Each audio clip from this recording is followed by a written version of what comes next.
your family. So congratulations, Bob. And that's it, guys, for the team call. I'm going to stop my share here. So today I get an awesome honor. I am part of the accountability group, and I think a lot of you on this screen are, but those of you that are not really need to consider signing up for the March accountability group. Guys, this group has changed me in so many ways. It has helped me grow. I've been in insurance for a handful of years now, and I have never ever experienced the ability to start my morning, as Jenny Goldsmith always says, I start my morning with Jesus and Jim Larson. And from 9 to 9:30, we get to hear from top leaders in the company. We get to hear from new people who maybe just started a month ago and are already seeing success. We get to hear from people who've been here 6 months and are trailing the blaze, guys.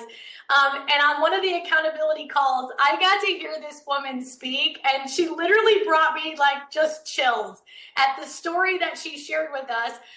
She has been here, guys, with us for 11 months in Symmetry. So I just want to share a couple of her stats before I let her come up to the screen and tell her story. She's been here 11 months. She's earned the top producer title, guys. This is an elite title for people that are out there helping as many families as they can and achieving a high amount of what we call annual premium volume. She basically has built a team over these last 10 months. She's achieved the title of team leader, key leader, and agency owner. She has submitted, guys, again, in 11 months, 220,000 total in annual premium volume. She has had 11 weeks of $5,000 APV weeks. She's had 4 $10,000 APV weeks, and she's had one $20,000 APV week. She has earned 6 digits in deposits in 10 months. I mean, everybody put your hands up and help me introduce Ms. Trisha Benish. Hi, Trisha.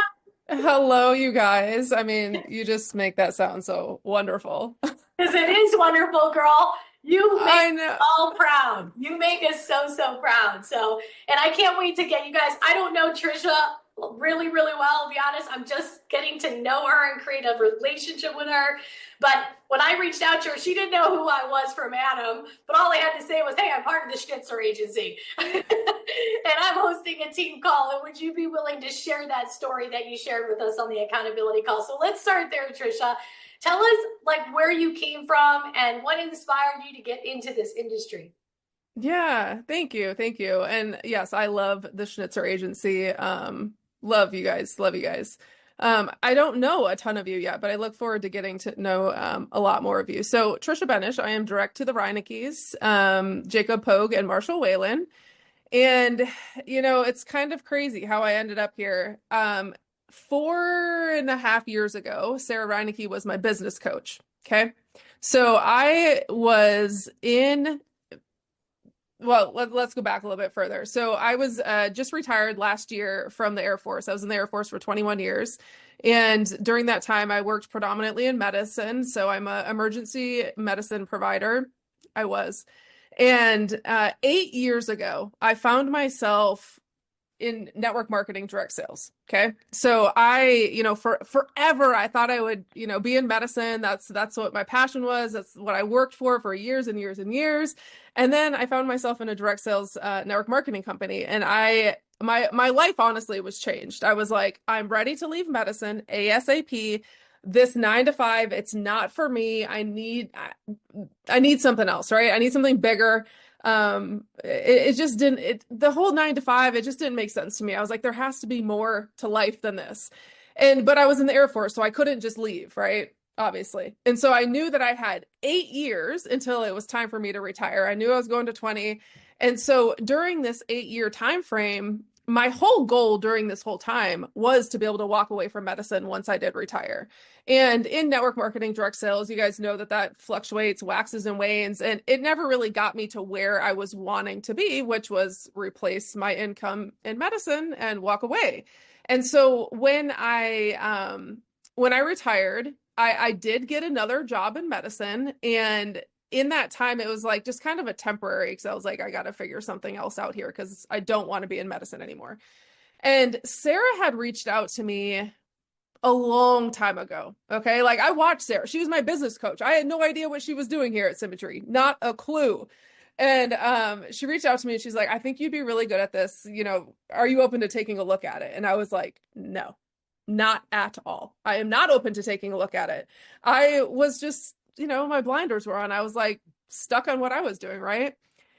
And but what happened was I kept watching Sarah. And what I saw over and over and over was literally just in her stories. I saw people winning. I saw people making a boatload of money. I saw this incredible culture. And it led me to just God, this was like probably a 6-month period of time that in my mind, I was like, I think I need to talk to Sarah. I think I need to message her. But I didn't. I just kept there thinking about it, right? And finally, in good fashion, I FaceTimed her. I probably hadn't talked to her in a year. I FaceTimed her and I said, Sarah, I have questions. And at that point, my mind was pretty much already made up. Once something leaves my mouth, my mind is already made up. And so honestly, the rest is history. And in the beginning though, you guys, like I had the questions of like life insurance, like how am I going to get behind life insurance? Like what am I doing here, And but I just knew, like I knew it was something that I could do. And I came here. I say I came here with this like unshakable belief of like I'm gonna make this work, but I still had some doubts, right? Like I had to get behind what I was doing here. So yeah, that's how I got here. And you guys don't underestimate the power of posting on social media. Even if you are not winning, post what your people are doing, post yourself working in your workroom, post it all. People want to be a part of a winning culture, period. So yeah, that's how I came here. Well, thank you for your service. That's awesome. And you were like me, Trisha. I came from network marketing as well. And actually, Sarah and Jamie worked over at Rodan and Fields, and I was there, and I knew them from afar. But I had no idea that insurance was the road that they were taking. And like you, I was like, oh my gosh, insurance doesn't sound sexy at all. Here we come from this empowering women industry where we're selling skincare and we think it's the best thing ever, and then we meet insurance and we're like, really? Like I never saw Hmm. myself being like a life insurance agent, but here we are today. So some questions around. I'm always liking to bring when I do these calls. I love transparency. I love to talk about you've had a really good road. Obviously, being here, you worked hard for it. But knowing what you know today, let's just kind of start off with what would you have done different from the day you started to today, knowing what you know? Yeah. So, a lot of what I'm going to share with you guys today, it's all in hindsight. Yeah, I wasn't able to get the lessons and get the takeaways usually in that moment, but when I look in hindsight, I can see it clearly. And you know, I always like to point out in yes, we hit agency owner in month 8, 9, and 10, but it wasn't this sunshine and rainbows. Like that's not what it was. It was one foot in front of the other, one brick laid at a time, one puzzle piece placed. And it wasn't it was messy. It was like a start, stop, start, stop, start, stop. And if you're anticipating that this journey is going to be smooth for you, that this journey is always going to feel good, that you're not going to, butt up against resistance or have struggles or challenges, like that's not it. That is not it. So like if you're feeling those things, resistance, struggle, challenge, you're doing it right. Okay. Like you are doing it right. And honestly, if you're not feeling those things, you should probably push yourself a little bit more. And so yeah, it's just like, it's the keeping going. I had some new agents this weekend on our team call. We're just sharing our wins, our gratitude. And their gratitude was, I just kept going. And I'm like, yes, that is what I have done for a year, almost a year now. I just kept going. Um, so looking back, I mean, what would I do differently? I don't know. It's just don't anticipate that it's going to be easy or without challenge. And you are going to have some amazing times though. You're going to have some amazing weeks and months, but you're also going to have times that they're not amazing, right? Like everything that goes up must come down a little bit, right? Like it's going to be this way. And just knowing that and like just embracing it and expecting it. Expect that. And don't ever gauge your success or your ability to stay here based on a day, a week, a month. um you have to have this long-term mindset of like you are bought in no matter what.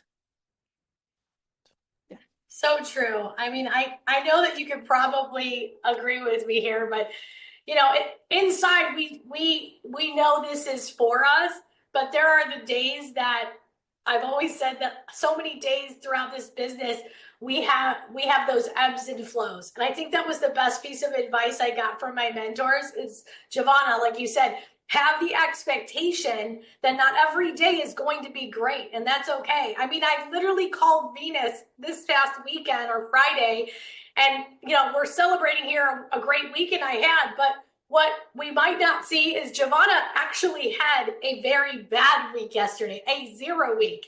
I mean, and that wasn't without leads, it wasn't without appointments, but sometimes, guys, it just happens, even to people that have been here a long time. We could have a 0 week, and then, like you said, the next week, your whole business could change. You could write $10,000-$15,000 in a week. And if you didn't keep going, you would have never experienced that week. And so there were countless times that I just, you know, I wanted to quit, but that's why the association's important, the coaching's important, you know, calling up your mentors when you feel that day that you just want to throw the business in the trash. And so, I mean, Venus can be my witness to this when I call her with these text messages and Scott and Kate like, tell me not to quit today. Keep going. And so with that said, I know that, you know, some people come in here and they think, oh, well, you know, I got leads, but the leads didn't work. Or, you know, and I was told when I said that in the beginning of my journey, Giovanna, it's not that the leads don't work, but did you work the leads? And did you come to a resolution with each lead that you had? And so that's always my biggest question, Trisha, from new agents coming on. Can you share with us, because you had so much success also in the production arena, aside from the building, like what advice would you give to us about how you started with leads and what that journey looked like for you? Yeah. So I'll start this by saying, it's not the leads, it's you. Okay. It's not the leads, it's you. And what did I write? 220? 220 in 10 months or something? I don't even know. Yes, All off leads. All off leads. Okay. Yes, I helped a handful of like warm market, but that was very few. All off of the leads. And, you know, I think I didn't question the symmetry system. Buy the lead, call the lead, set the appointment, run the appointment, help the family, right? Like I never questioned that. And so what my journey with leads looked like is, you know, I started on bonus leads like everybody else did. I started there and I didn't want to stay there very long though. You know, I was like, I kept thinking, okay, like if I could just move up to some CIAs, it'll get easier, right? It'll get better, it'll get easier. And there is some truth to that. Okay. There is some truth in the fact that, yes, my CIAs, maybe I can set some more appointments, you know, and that happened. That did happen. Okay. But my CIAs are going to tell me no just the same way a CIG is going to tell me no. They're going to hang up on me just the same way. Now, when I moved up to MIAs, you better believe my MIAs hang up on me just the same way a CIG hangs up on me.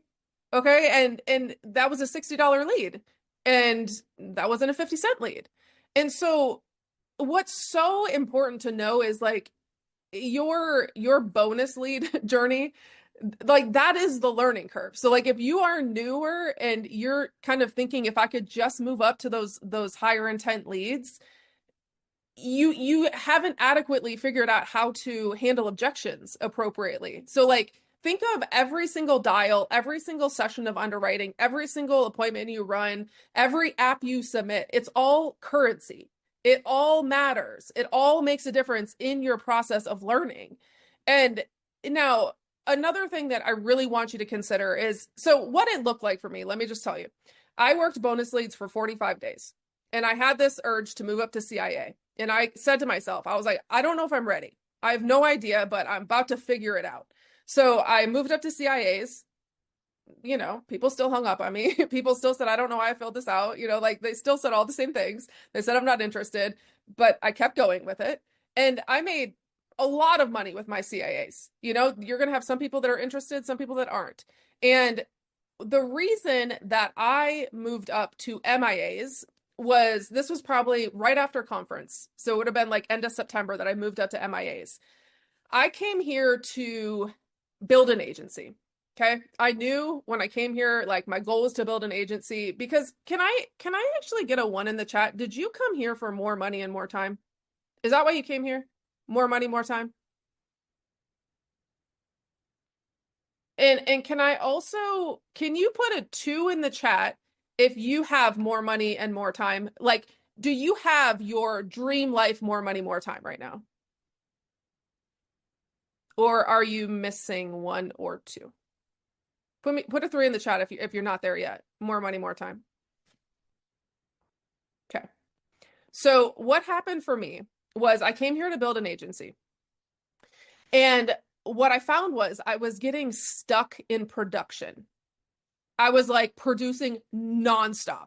Okay. Like if I wasn't producing, my mind was thinking about producing, thinking about dialing, thinking about like all the things. Right.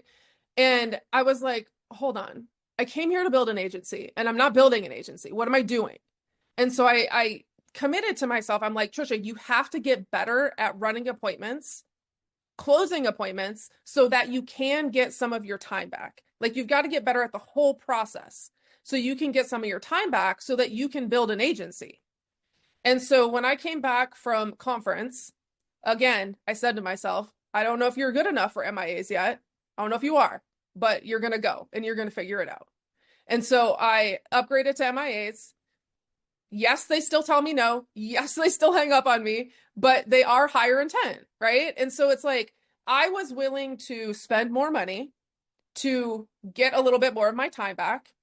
And I got to a point then that, you know, through a lot of coaching, training, plugging into things, I improved my posture.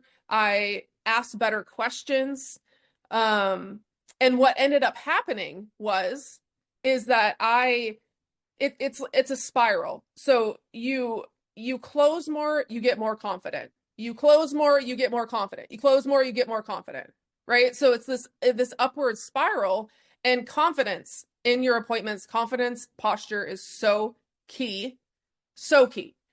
And so I got to a point that it was like, I'm working MIAs and I would be like 10, 15 a week. When I was in my agency owner run, I increased it to 20.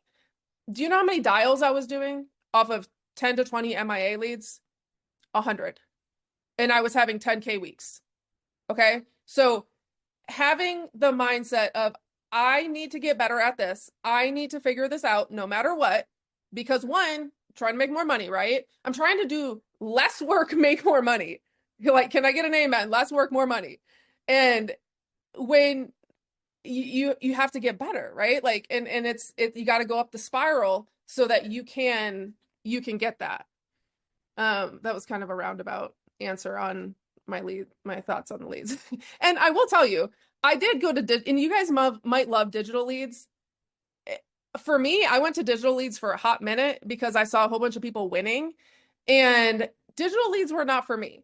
And I heard Andy Sarius say just the other day, anything works, nothing doesn't. And I have found myself saying that so many times since I heard him saying that, because it doesn't matter what you do. Like, you just need to work it. If I would have stayed on digital leads longer, if I would have given it more time, because I tried it for like 2 months, if I would have given it more time, yeah, I could have figured it out. I could have, but like if it and I realized in that time, it's not the leads, it's me. It wasn't the digital lead, it was me. So like I was like, well, let me just go back to what I knew and comfortable. Like, let's go master that, and then we can, consider something else. That's awesome. Well, I love that you're sharing about that first part of getting started. And I think a lot of agents get stuck there. Like, if I could just get the A leads, whether they can't, maybe they are having a hard time financially finding the funds. But really, I keep trying to encourage agents when I'm working with them. Listen, I know that the tons of dials isn't fun, but if I had my way and someone asked me, Giovanna, what would you do to get good really fast? I would tell them what my first mentor told me. Go buy 500 leads and dial until your fingers bleed. So you've gotten through 1,500 dials, so you know how to overcome the objections, like you're saying, how to posture yourself, and how to make that belief bubble that starts here in yourself and grows after every set appointment, SAT appointment, closed application. And, I think so often, like we forget that there is a sacrificial period in any business, whether you're working for another company or whether you're running your own business. That first 30 to 60 days, I've been trying to put that expectation in my agent's mind. Like, listen, this business is simple, but it's not easy because you are going to come up against adversity. You are going to have many challenges. But if you're willing to have the thick skin and put in the fight and not give up, you will eventually win. But it'll be so much sweeter when you get to those A leads and nobody can tell you no, because you're going to turn that no into a yes because you know what to say now. And so I think that's the most difficult part of the first couple months. And I feel, Trisha, that it comes down to a lot of engagement, being engaged, and just being inside of everything on every call. Like, how would you tell a new agent, why the accountability part and the calls were so helpful for you? Yeah, well, I mean, with accountability, our accountability crew in the morning, we track our numbers every day, right? So if you're not tracking your numbers, even if you're not in the accountability crew, please start tracking your numbers. Please, please, please. Because, you can always count on rule of halves here, right? So you set 20 appointments, you're going to sit with 10 families. You sit with 10 families, you can count on writing 5 applications, right? You can always count on rule of halves. I'm not trying to live in the 50%. I'm trying to live in the 75, 80%. So when I was at 50%, which was probably July timeframe, I was like, how can I get more of my time back? How can I get better at this? Right. And so I really, I love deep dive on Thursdays. That's been something that I tune into all the time. I will reach out to other people that are doing better than me, and I'll just ask a little piece of advice. And I tune into, we've got people that are dialing in the Mac room. I'm always going to plug into places that people are doing better than I am. And what I do with that information is, there's a ton of different scripts, you guys. There is not, people always ask me this, what script do you use? And I want to tell you something. Get out of the script and into the person. Okay? Get out of the script into the person. It's not about the script. Yes, you should have a flow of what you follow. You should, but your goal should be to run so many appointments that you really don't need the script in front of you. You have your sections, you know what you talk about in the sections, but you can say it without looking at your script. And then what you can do is you can get into that person. What does this person want? What does this family need? How can I best help them? What kind of questions can I ask them to get a resolution, for me to solve their problem? And so it was when I just had one script that I liked. I don't know. I just liked it. I stuck with it. And what I would do, in the deep dives, or I would hear something. I would hear something and be like, oh, I like that. Let me put that into my script. Let me start implementing that. And it's usually one sentence. It's nothing crazy. It's one sentence, or the way that you can phrase something or one question that you ask. And then I would like try it out. How does this work? And sure enough, I mean, it usually, worked a bit better than what I was doing. But, knowing your numbers. So if you're not in the accountability crew, definitely get in there if it's something that you want to do, because you need to track, you need to see yourself getting better. You need to know where you need to get better, because one, do you have enough lead spend? To set the number of appointments that you need. How many people are showing up to your appointments? How many people are you closing? Like they're all, laps around the track of where you can get better. And so if you don't track that, you never truly know. I had an agent yesterday that said that she's brand new. She said, I made 100, these are all on like very old B leads. She said, I made 100 dials and I had 16 contacts. And she was like feeling bad about it. I was like, that's incredible. That's really, really good. 16 contacts off of bonus leads and 100 dials. And she's like, oh, okay. So accountability, track your numbers, and then tune in. And I'm not saying you should kill yourself by calls. Don't do that, because you can do that. You can really just plug into calls and not actually work. But the other thing that I feel like I'm decently good at this, and it's like, I can feel areas that I know I need to improve. Like I can just internally feel certain areas of my appointment that I need to improve on. And it's usually like, you're not asking good enough questions. So how can I get a little bit more uncomfortable to ask a better question to help this client think or open up to me a little bit?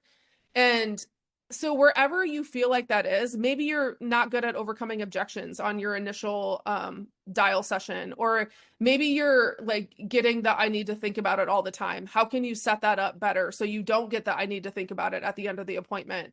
Like, where it is that you need to work on, and just really dig in there and make it decide, I am going to master this. Just make it a decision that you are going to figure this out.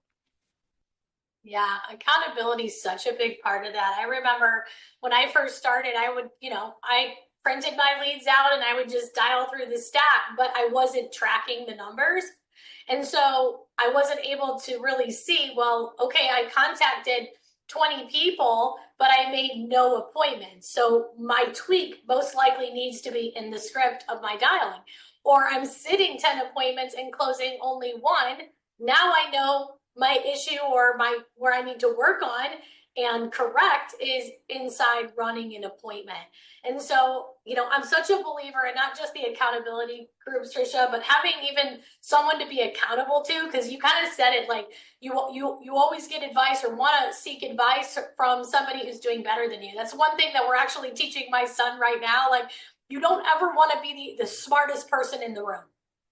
You want to surround yourself with people who are better than you, who might be able to provide you or will be able to provide you with those tweaks that you need to get better, not just personally, but professionally. So with that said, guys, I want to engage this group here, guys. I want to open the floor. So Trisha, I know we're gonna go off the cuff, but I know you can handle it. I want one of you guys, whoever, if you guys have a question, let's open it up to you guys. Who wants to ask Trisha a question? Hit me with the question, she said. Let's go. I think Josie had a question in the chat. Yeah, I do. Can you hear me? Yes. Hello? Yes, I can hear you. Okay, hi. So right now, so I'm pretty new at it, and the problem I'm facing mostly is locking down the appointment. I'm making appointments, but I'm having a no-show issue. So what's your suggestion? Can you tell me how you are locking it down? Right now, I'm asking them to write it down. To grab a pen and pencil, because I'm going to give you some information. So I give them that. I give them my name, my license number, even the time and the date that we're going to meet. Then I also I tell them that I'm going to send them an email, which I do right away. And I repeat again, okay, we're going to meet at this time and day. And then I ask them, is that okay? And I said, aside from an emergency happening, do you see this being an issue for you to show? And they tell me, no, everything's fine. And then I get a no-show. Well, let me ask you, Josie, how many, like, what's your percentage of no-shows? Well, so far, like I said, I've been calling like for the last couple of weeks. So I've had about, let's say, I've made 7 appointments and one showed. Okay. Oh, that's over how much time? How many weeks? Um, this is my third week. So I think you just need a larger sample size to really gauge if you are doing anything like wrong or if it could be improved, because what you're saying is good. You might be able to elaborate a little bit more.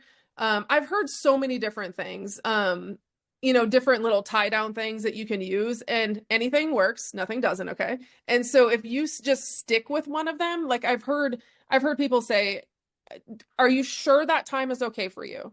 And the reason I say that is because if you're unable to make that time, that's going to negatively impact my ability to help another family during that time. Just want to make sure that time is okay for you. Like outside of an emergency, like you keep going with it, right? Like you keep stressing it. You say it in different ways. Outside of an emergency, you guys are going to answer the phone, right? Um, and it might be a little bit in your posture because you are brand new about it. It might be a little bit like the confidence isn't coming through yet. But the more you say it, the more comfortable you will be with saying it. So just have something in front of you that you really like. And you might say it like I said it, where you're kind of saying two different sections of it. So I just want to make sure, are you sure that time feels good for you? If you don't show during that time, that negatively impacts my ability to help another family during that time. So outside of an emergency, you guys are good with that time, right? So just Okay. maybe add a little bit more.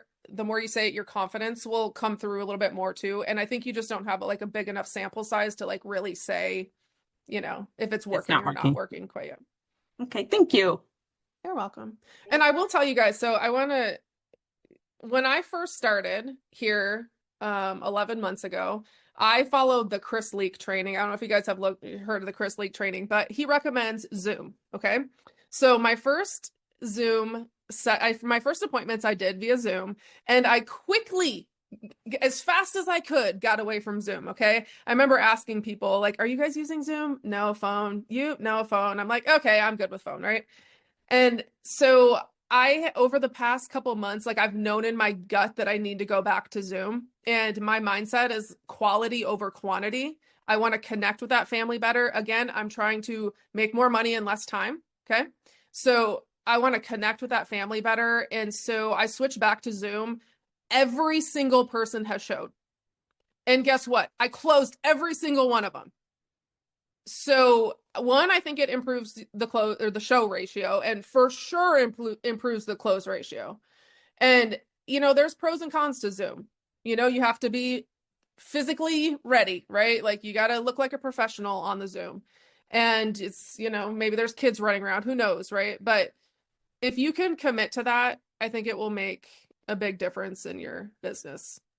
Yeah, I think when people are newer, I think the reason people don't like to do Zooms is because, you know, they get that. They're a little scared. Oh my gosh, they're gonna see that fear in my face.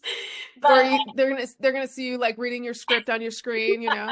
exactly, exactly. But I'm with you, Trisha. I'm a Zoom lover. I just feel like there's no better way to connect with the client. And I'll tell them at the end of the dial when I call them, listen, I just love the opportunity to meet my clients face to face. So you know who I am, and I can meet you and share my screen if need be. So yeah, I love Zoom. It's definitely been more helpful than the phone calls for me. But everybody's different. But again, it's been helpful for me to be able to meet them. Anybody else have questions? I know there's some questions out there. I have a question. Go ahead, Rob.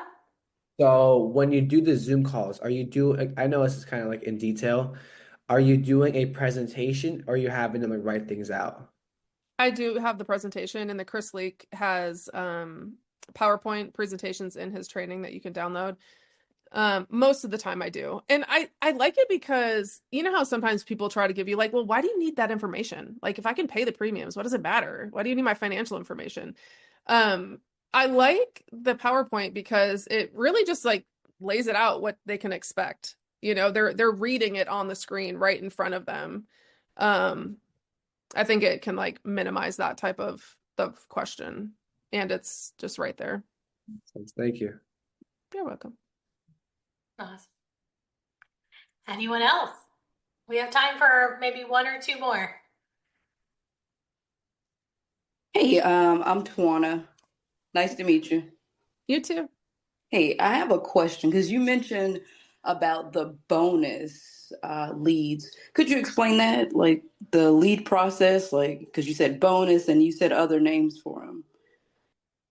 Yeah, so your bonus leads are just not your anything that's not an A lead. So A lead is just brand new. And we'll have our lead for 17 days and then it'll go to a CIB or an MIB.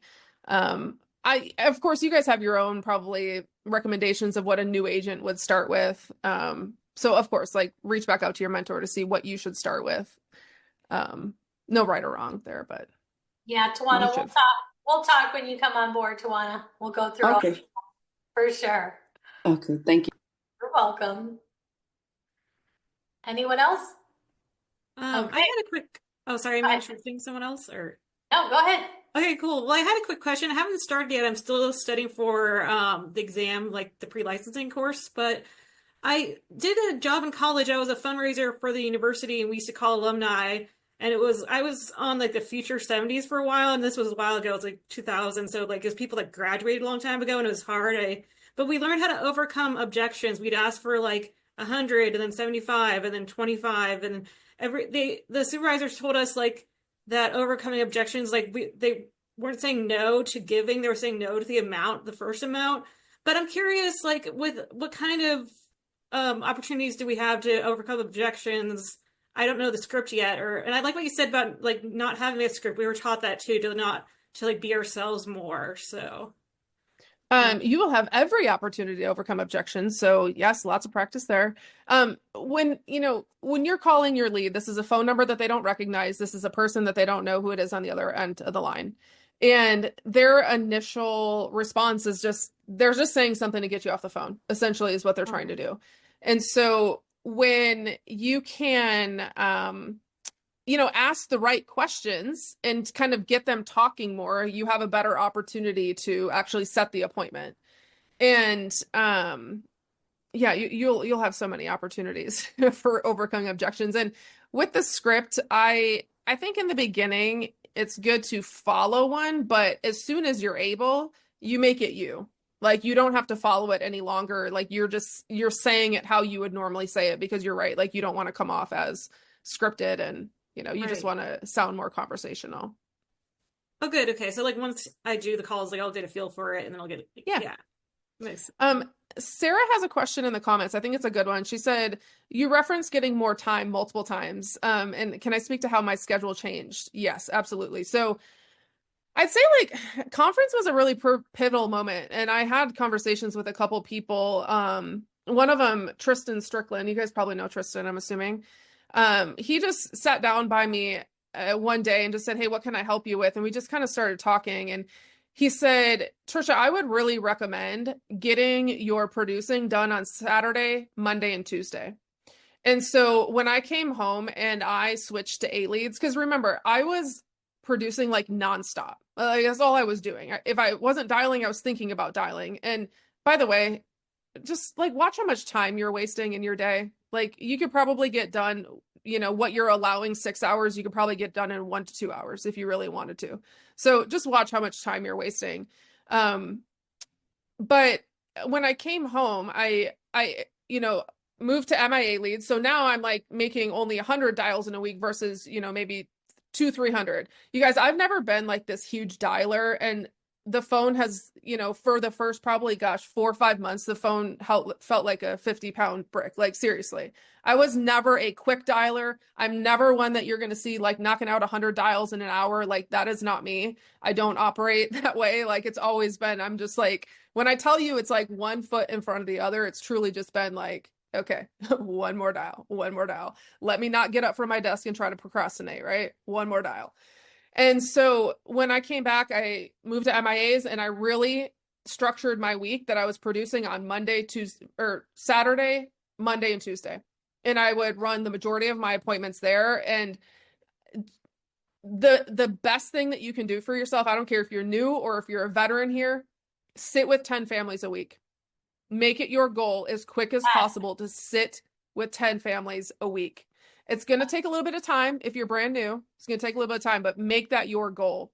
And if you've been here a little bit and you're not sitting with 10 families a week, sit with 10 families a week. I don't care what you have to do. You need to make that your new normal. The first couple times it's going to feel challenging, but after that, you're going to be able to do it without any issue. And so I really front loaded my week with producing, and then it freed up like Wednesday, Thursday, Friday were like open. I could actually build my agency now, which was what I came here to do. And I'd have like a couple appointments here and there, but like it wasn't anything big, so that, and really it's like when I felt, Sarah, to go back to your question, when I felt like, you'd have these moments of like, what am I doing? My time feels all over the place. How can I really hone this in and like stop wasting time, get more serious about the things I'm doing? If you're wanting to build here, make sure you're doing the activities to build, quality over quantity with your appointments, and just like coming back to like, what is the goal? Am I using my time wisely? How can I refocus myself? I've done that more times than I can count. Awesome. Well, it's been such a pleasure to have you on today, and I can't thank you enough for sharing all your wisdom with us. So we'll close out here. If you had to give one piece of advice to a brand new agent, what would that be? Or any agent? Oh gosh. Brand new agent. Let me answer Kate's question really quick. Favorite carriers. So if I'm writing a term, it's going to be LGA, SBLI. If I'm writing a final expense, it's going to be Americo. And I'll pivot to Mutual of Omaha, Living Promise as needed. And Transamerica, FE Express has been taking some of my, COPDs, congestive heart failure type stuff. But obviously Corbridge, GIWL, SIWL. So I think that's only about 5. I work with 5 and that's about it. A new agent. Do your learning curve. Your learning curve can be 6 to 8 weeks if you do the work. Learning curve. And what that means is you have dialed 1,000 dials and you have sat with 30 families. Get through that learning curve as quick as you can. Don't drag that out. You can drag that out 6 months if you really wanted to. Get through that learning curve as quick as you can, because you're just going to get better. You're going to feel better. You're going to become more profitable, and you can then get to the place that what you came here for, to make money and get more time. And the learning curve is going to be painful. Oh, it's going to be painful, but just embrace it. Embrace the learning curve. Just know that like it, you also have to come here with a very made up mind. Like you have to be decided that you're learning it no matter what. You're not going anywhere. Like once you've sat with 1,000 1,000 dials, sat with 30 families, then let's have a conversation about it, right? Like then we can like fine tune and tweak things. Don't quit while you're in the learning curve. Make sure you're spending enough money to get the resources to be able to sit with 30 families. That's an important one. And yeah, don't ever quit in the learning curve. Love it. Love it. Right? The only way we're going to quit, or the only way we're going to fail, is if we quit. And that's one thing that we just have to, like you said, make that decision. Go all in. Go all in. So thank you so much, Trisha, for spending today with us. Happy Monday, everybody. Hope to see you all in the workroom so we can dial together and help one another through this Monday. Thank you, guys. All right.